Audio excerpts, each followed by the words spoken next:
As surely as we belong to the universe, we belong to each other.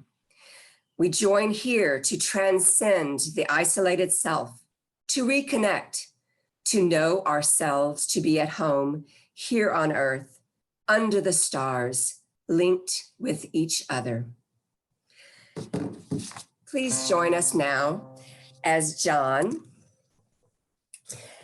and I sing our opening hymn, Come Sing a Song with Me. Come sing a song with me. Come sing a song with me.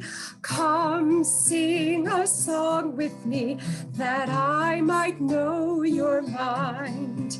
And I'll bring you hope when hope is hard to find. And I'll bring a song of love and a rose in the winter time. Come dream a dream with me. Come dream a dream with me. Come dream a dream with me, that I might know your mind. And I'll bring you hope when hope is hard to find. And I'll bring a song of love and a rose in the winter time. Come walk in rain with me. Come walk in rain with me. Come walk in rain with me, that I might know your mind. And I'll bring you hope when hope is hard to find. And I'll bring a song of love and a rose in the winter time. Come share a rose with me. Come share a rose with me. Come share a rose with me, that I might know your mind. And I'll bring you hope when hope is hard to find. And I'll bring a song of love and a rose in the winter time.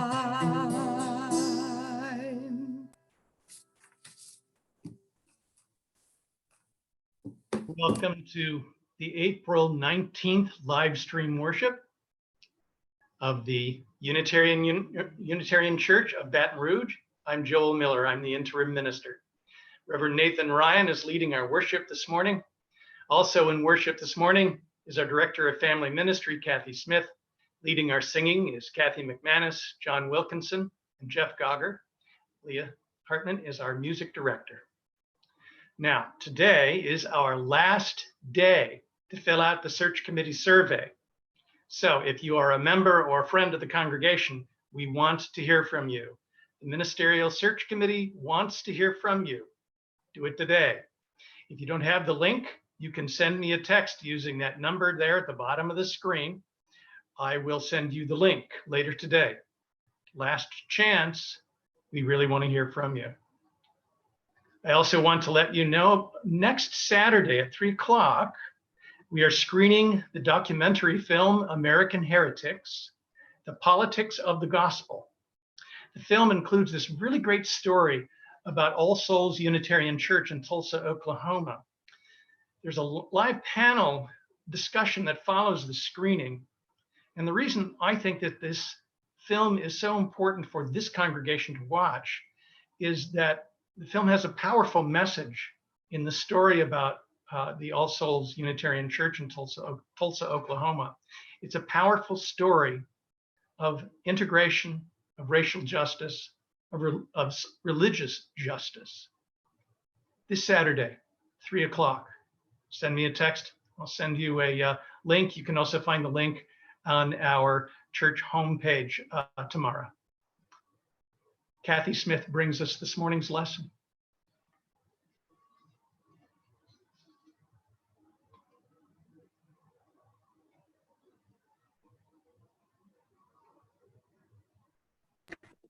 I had it muted, y'all. Kathy Smith does not bring the lesson. Nathan does. And I also wanted to point out we have different, we're doing our discussions with me, Joel, and Kathy a little differently this week. So take a look at your email or look on the website to find out about that. So we were trying to figure out for a lesson today what to do. And one of the things that we talked about was maybe we just need a simple description for kids about what's happening and why. But we do this from time to time, the synthesizing something for a child's concrete brain, and it really can help all of us understand it better. So here's an explanation to the best that I can figure of what's going on right now. Right now, doctors have told us that there is a sickness going around, and that is very easy to catch. They are asking all of us to stay at home so that they can take care of those people who are sick. The doctors don't think kids should worry about getting this sickness, but they think it's possible that you could catch it, not feel sick, and give it to someone else. That is why they are asking all of us to stay inside. They don't know when the sickness will go away, and they are working right now to make medicines, but they need some time to get it to work. If you feel scared, that's okay. A lot of us feel scared. We're mostly scared because this is new and the ways we normally deal with scary things aren't as helpful this time. Right now, you should know that your parents and grandparents and family are worried, and that's okay. You should know that they will make a medicine, but it's just not ready yet. So in the meantime, please try and be helpful at home. Please be a little more patient with your family. This is an important time. This is a time that how we act will be remembered for a long time.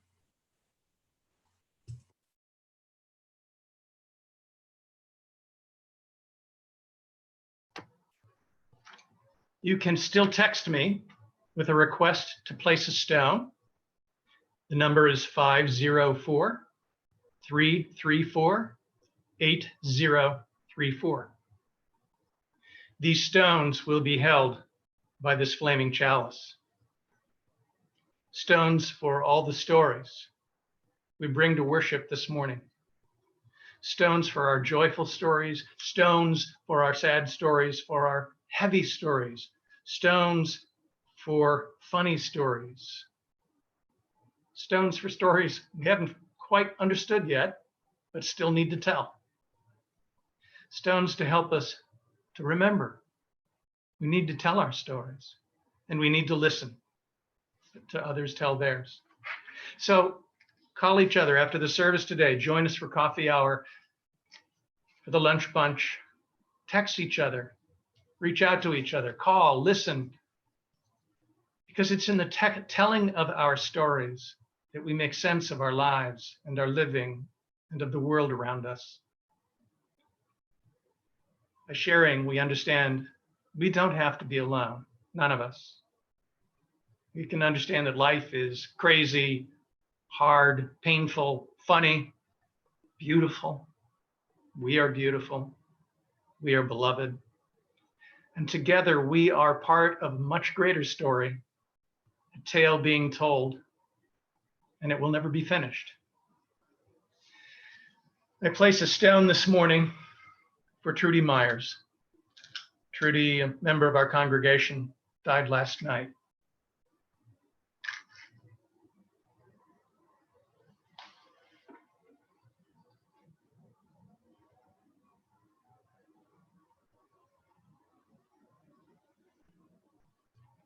Stone for Cameron, he's 12, has a fever.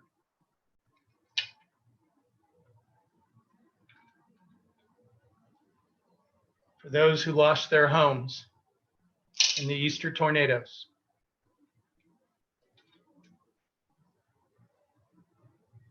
Stone for Noah and Renee.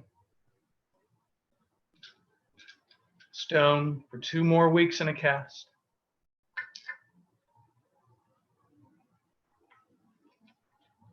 For our 2020 graduates.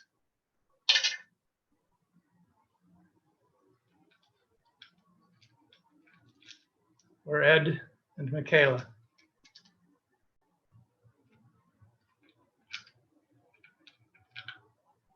For Christy hanging in there with her family. For a move to Alaska.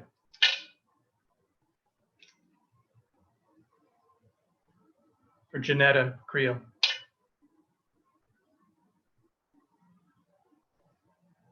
For serenity, patience. For Trudy.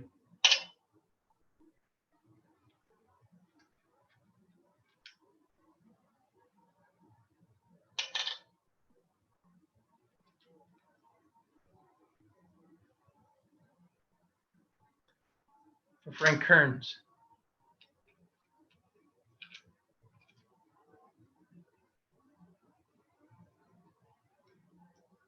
JT's mom. For friends and family we miss hugging.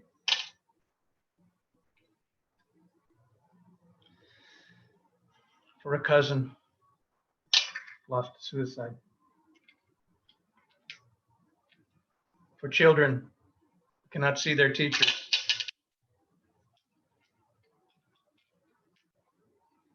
For Judith, who died this morning. Bobby and Mija.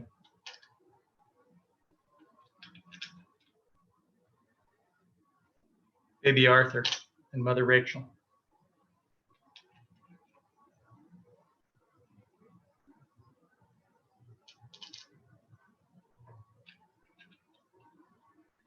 For Stanley, Mike.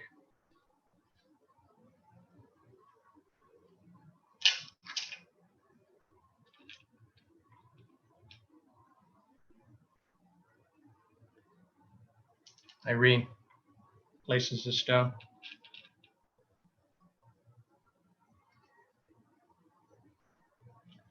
Healthcare workers. Joe Parker. In memory of Robert.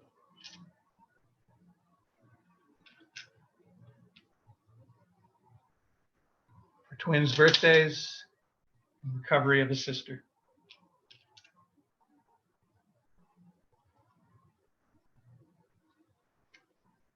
Sarah and Lee. Aaron, Kevin and Martha.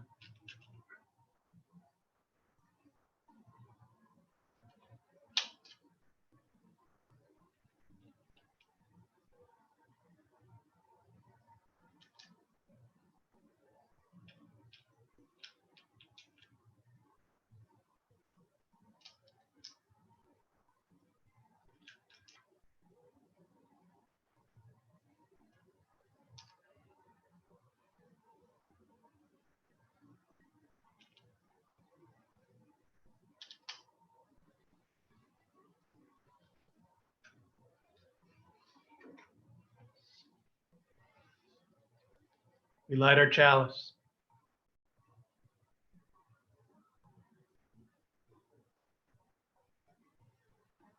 With hope to make this a better world, we light this flame. Its light is a symbol of the power of love. From all that dwell below the skies, let songs of hope and faith arise. Let peace, goodwill on earth be sung through every land, by every tongue. So we are 5 weeks into this quarantine. One of the things I've noticed is that time seems to be slipping into one big mess. This is common for two reasons. First, without a predictable schedule, or the distinction between weekends or weekdays, the days have started blending together. And second, whenever there is trauma, and remember, we are in the middle of trauma right now, our brains tend to slosh everything together. A very important spiritual practice, a way of wrestling with trauma, is to create a narrative. You can sit down and actually write out what is happening, when, why, how, come up with different gimmicks if you want. So like Write a letter to someone you care about, explaining what happened, or write a timeline, or write it like it's a 4th grade history book or something like that.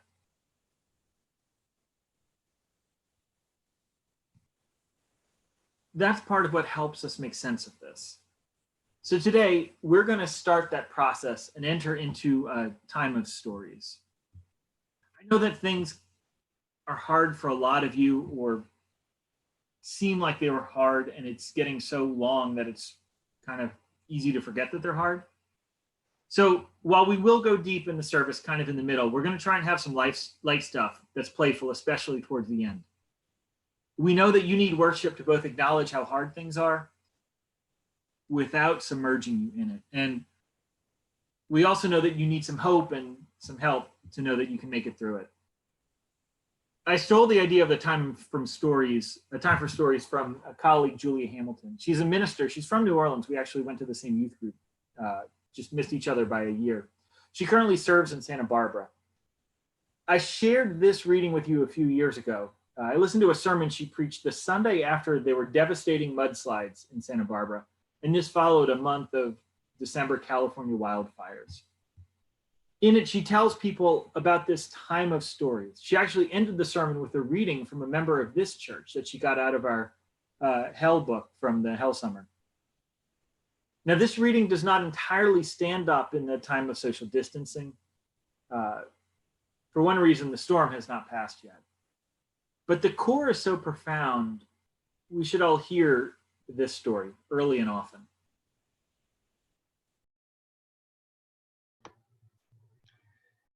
This is a particular time in the life of a community of trauma.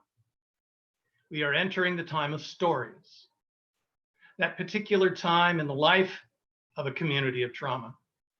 It starts out when we take our second breath after a disaster, when you venture out into the world again for the first time, when we realized we needed groceries or gas in the car, or just a walk in the world outside these 4 walls. I first learned about the time of stories after Hurricane Katrina, when I returned to my beloved town. I learned that people after trauma are so full of stories that they need someone to witness as these words spill out of them. As a friend, my job was to listen and listen and listen. That trauma inside needs to come out. The words needed to be heard, or they would become wounds, and the hurt would be magnified.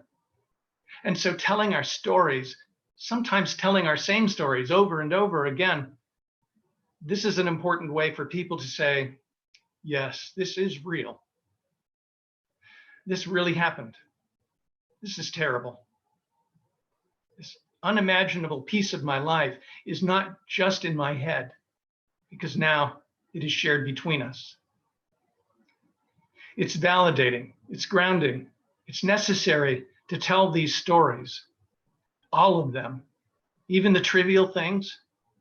The stories are all pieces of our lives that need to be understood and rewoven into something that makes sense. In this time of stories, simple things can take a while. So be patient. If you are like me, part of that secondary trauma group, that community that walks alongside those in trauma, our job is to listen, to be patient and reliable and open to whatever may come. And if the stories stay bottled up for a while, well, that's okay too. There's no mandated way to go about healing from this kind of trauma. One person may need to sit down over coffee, and another person may need to jog or cook or take the dogs for a walk or knit endless socks. You can't force it. You can't make someone share if they're not ready. But you can be ready to catch them to catch that moment when the story comes, to catch the drift when there's a pause that is just a little bit longer than usual. And instead of rushing to fill the silence, allow space for them to unfold. Be generous with your time. Let the conversation flow. Let time be wasted, that hearts and minds might meander a little bit as we grip our way towards something like normal again. And eventually, the time of stories will end, and we will go back to simple transactional exchanges and pleasantries. And eventually, people won't want to rehash every detail of the past week. But right now, there is something precious happening, something cracked open. It's normally so closed off. This is an opportunity to get to know each other. So today, we're going to start telling some of our COVID stories. Mine is a little weird. So I started immersed in parental leave. I was not watching much news or Facebook. This is most of February. I came back March 4th. I got to preach one Sunday at church. That is it. I was gone for a month. I didn't get to see any of you. One sermon, and then the shutdown really picked up. The next weekend, Reverend Retta Morgan was scheduled to do the Heart Revival weekend for us. We're going to do that probably in the fall, maybe in the spring, bring her back, but we're not there yet. So that was the week of about March 10th or so that things really started to pick up here. She flew in on a Thursday with full preparations to do the weekend. While she was driving in from New Orleans, Joel called me and Kathy and her to talk about the newly released recommendations about social distancing. We spent about an hour trying to figure out how to reconfigure a weekend. We eventually decided not to do the weekend, but instead to do a bunch of small group conversations, mostly online. I was still eating out at restaurants that weekend. The day after Retta got here, so that would be a Friday, my daycare told us their plan, and that I could tell that things were starting to get real. That Friday, after I dropped my kids off, I went straight to the store and I stocked up. The following Monday, we went to the doctor for a well check. That was the day they were transforming the doctor's office from something regular into something more pandemic. All the toys and books were gone. They had isolated well checks into the morning. This was March 16th.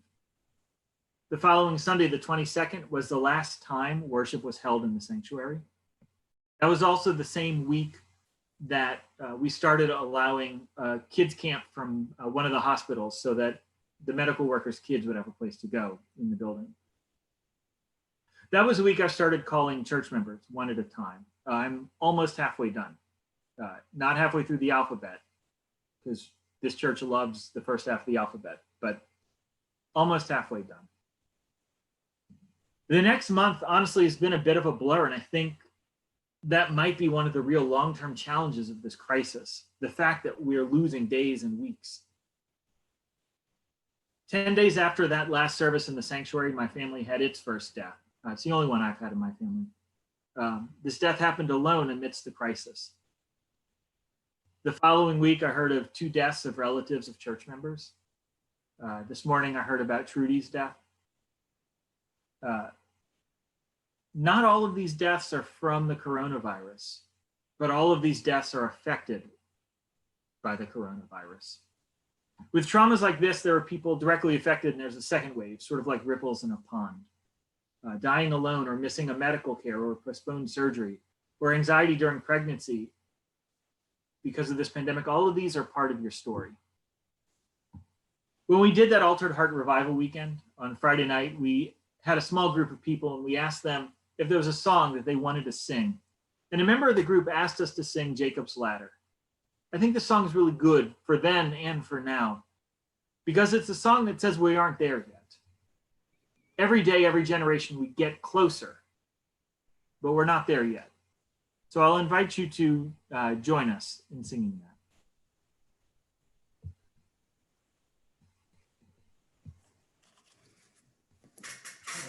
We are climbing Jacob's ladder. We are climbing Jacob's ladder. We are climbing Jacob's ladder. We are climbing on.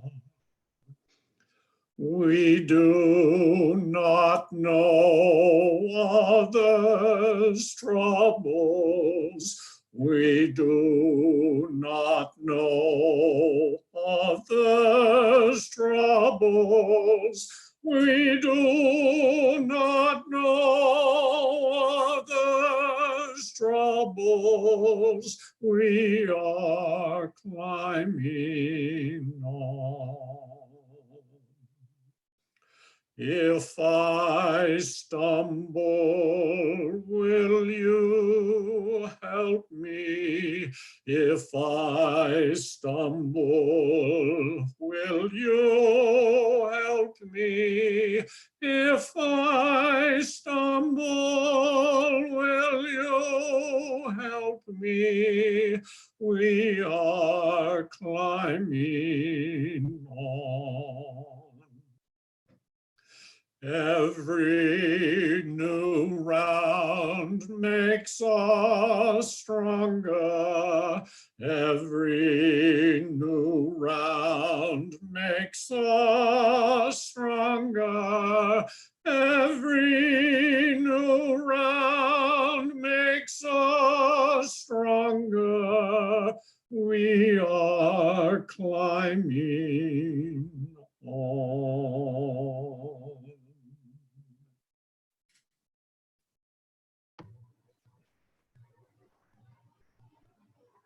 An additional stone this morning for Alex Burles's mother, Martha, who died last week.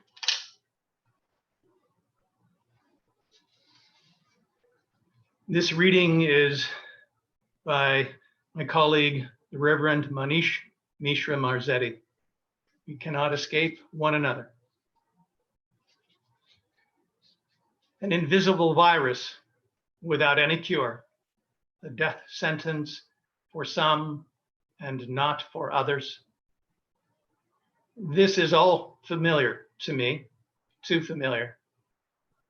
As a gay man who came out at the age of 20 in the early 1990s, prior to the advent of any treatments for HIV, it felt like the possibility of the disease dominated every aspect of my existence in those tender days. Summoning the courage to share my truth with loved ones was invariably greeted with the reaction, "Oh, please stay safe. We don't want you to die." The reminders were unnecessary. In the gay community, seized by our desire to survive, we were encouraged to assume that anyone we met could be asymptomatic, carrying the disease without even knowing they were HIV positive. Every exploratory human connection, every kiss, every expression of love resulted in an insistent anxiety. How safe had I been? Was it safe enough? The only 100% guarantee of safety was complete abstinence, which would require sacrificing intimacy altogether. Fear can have its own exponential curve as anxiety and reality collide. My first few months of being a new gay were greeted with the death of an older cousin, his family too scared to admit that he died of AIDS, and I too scared to tell them, to tell him in our final conversation that I was also gay. Echoes of the past fill my present. I scan the grocery store aisle. Is anyone sneezing or coughing? Or otherwise looking unwell? Is the aisle too crowded? Maybe it's safer to wait or come back another day. Anxiety, both familiar and new, silently fills the air, distrust finely woven through it. A new disease without any cure is pushing us apart. And yet we cannot escape one another. We need one another. Whether I acknowledge it or not, the guarantee of safety does not exist.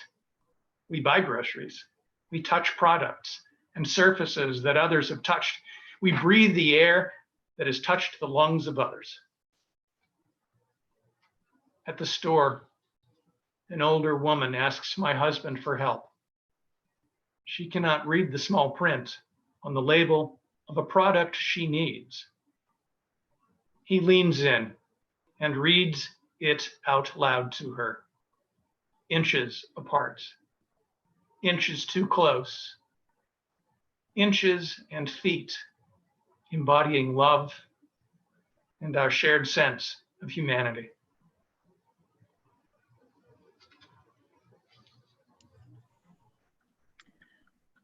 So last week was Easter. Now our church usually does a big Easter hunt. The middle schoolers and the high schoolers, they hide the eggs outside during each worship service, and the younger children hunt for them after the service. The big kids turn in their eggs for colorful stuffed animals. The little ones who still chew on toys get stuffed bunnies with embroidered eyes, and everybody, even the teen helpers, gets a little bit of candy. We've been doing it this way for years. It was this way when I started. People really look forward to it. And this year, early March, we'd already begun to prepare, found our stash of baskets, checked to see what we needed to buy. And then in mid-March, all of that just stopped.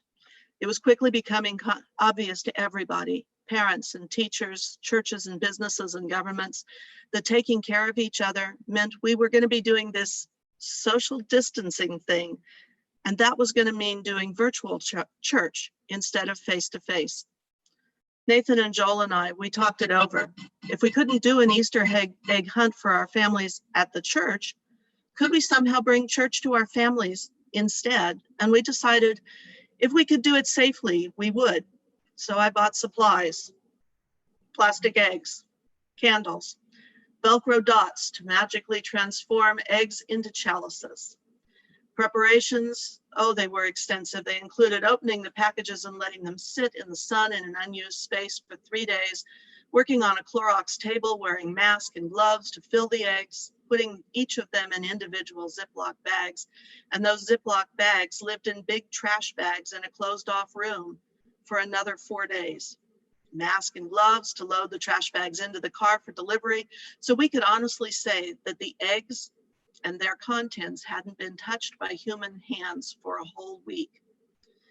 Making a list of all of our active RE families whose addresses that I could verify by text or email, sorting all of them into zip codes and planning my route, which is the backstory of how I spent Easter weekend, following the GPS on my phone, sometimes blindly, driving from house to house, wearing gloves and a mask, at each house hopping out with a long-handled ripper sterilized with alcohol wipes to drop Easter eggs in Ziploc bags on people's porches or in their mailboxes.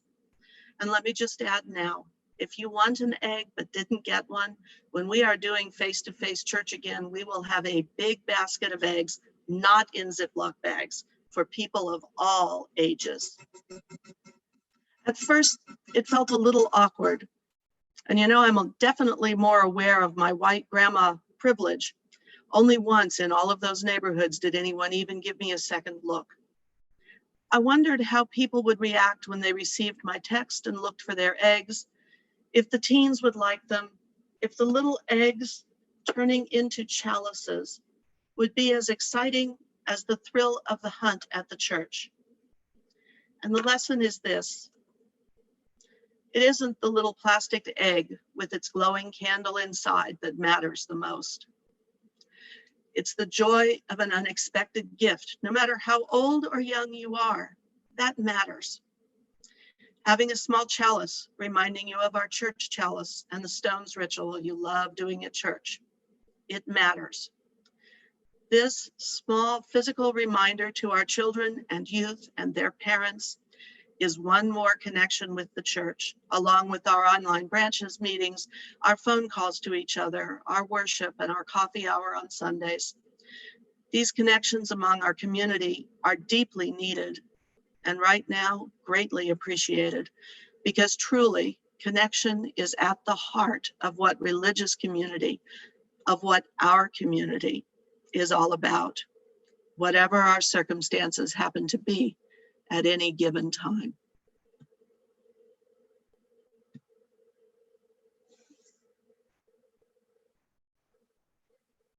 So I'm going to invite you to go ahead and sing this next hymn with us.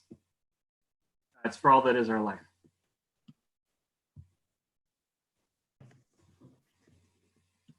For all that is our life, we sing our thanks and praise. For all life is a gift which we are called to use to build the common good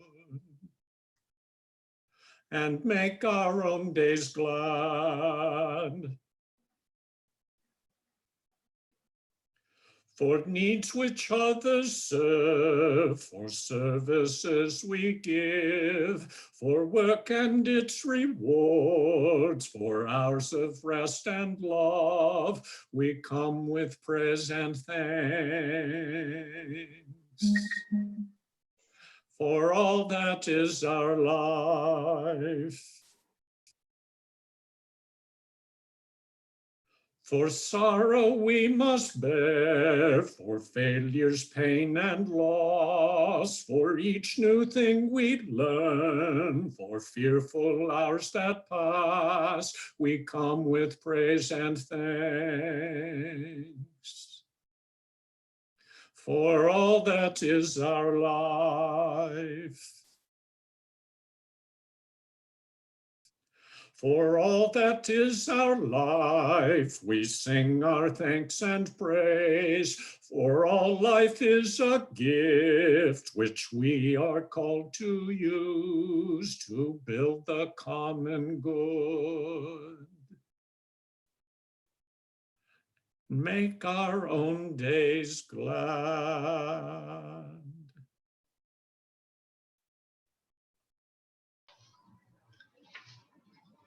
So Michael and I had not seen each other for maybe 10 years. We'd met at Ohio State in the 1980s.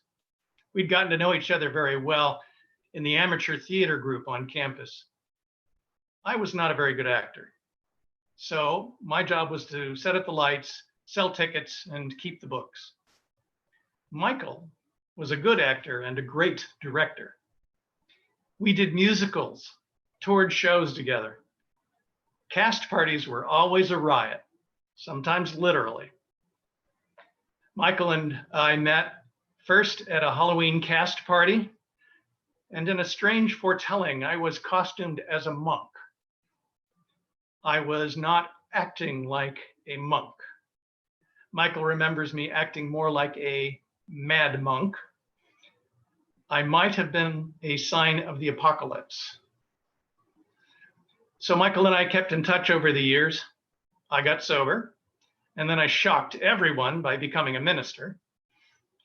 Michael is now a scriptwriter for television shows. He's a published author, and he directs a theater company.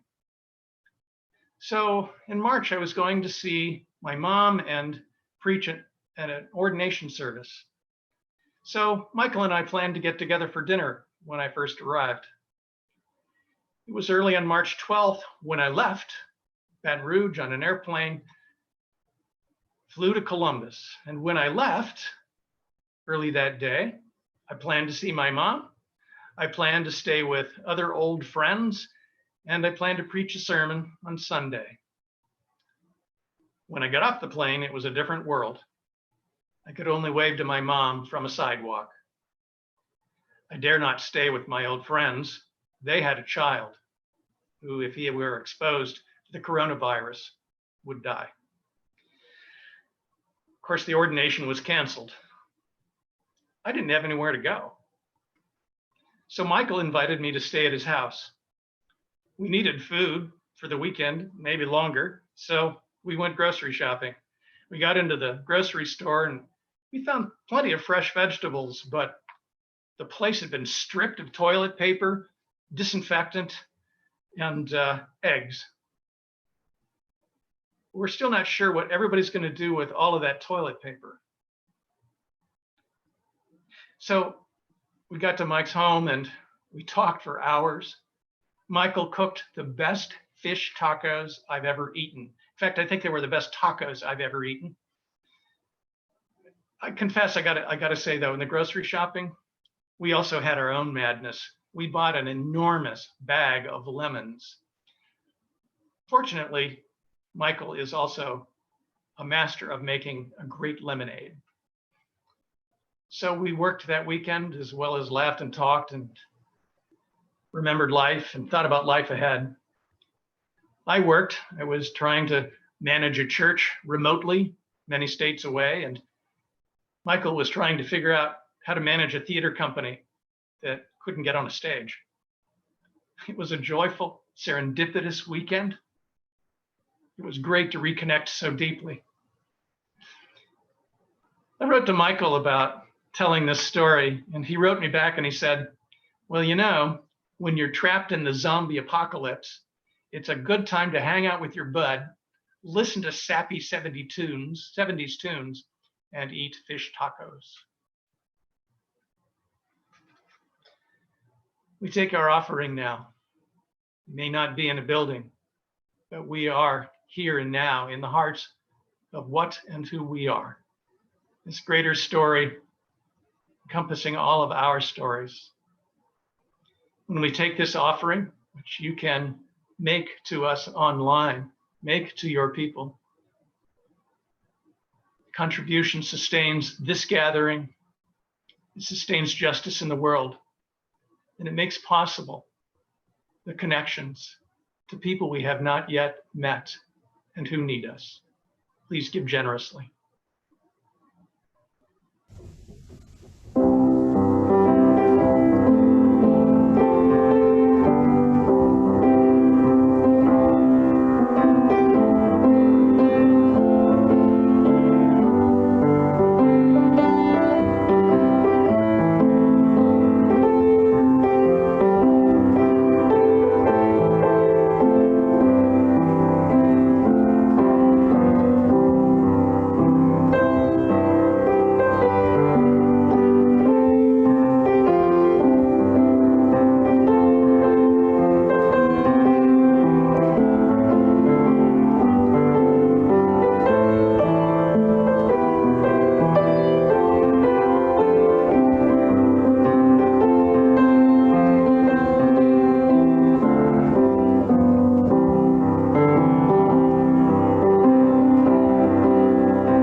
When this is over, may we never again take for granted a handshake with a stranger, full shelves at the store, conversations with neighbors, a crowded theater, Friday night out, the taste of communion, a routine checkup, the school rush each morning, coffee with a friend, the stadium roaring, each deep breath, a boring Tuesday, life itself. When this ends, may we find that we have become more like the people we wanted to be, the people we were called to be, we hoped to be. And may we stay that way, better for each other because of the worst. So make sure to send us your stories because we really want to collect these, and we want you to write them too. So I'm really looking forward to celebrating the first official International Day of Haircuts. I know it won't be today or tomorrow, but it is coming soon. I'm a perpetual haircut procrastinator. I try to see how long I can stretch it out until I finally have to get it cut. My son and I missed our haircut by 36 hours. 36 hours. We got our cancellation call that I'm certain must have been much harder for her to make than for us to receive. And I wonder how many people had to go through what she went through, obeying medical and government orders, making call after call that put their own livelihood at risk. Anyway, I missed having a summer of short hair instead of this mop of heated insulation by less than 2 days. I don't know when that day will be, but everyone whose hair has gone back to its natural color, and everyone who feels overgrown, and everyone who's really, really wishes that they could just get thinned out before summer picks up, we will all get our haircut one day soon, and we will celebrate it. This disaster is tricky because it's taking so long and it's so persistently invisible. And because it can make the days blur into weeks, it's really hard to remember that this will all be over one day. One day we will get our haircuts, we will hug our loved ones, we'll go to concerts together, we'll go to worship together. Not yet. Right now, just let your hair grow. But one day soon, you will be freshly shorn and we will meet again. Amen. Let's sing together, We'll Build a Land.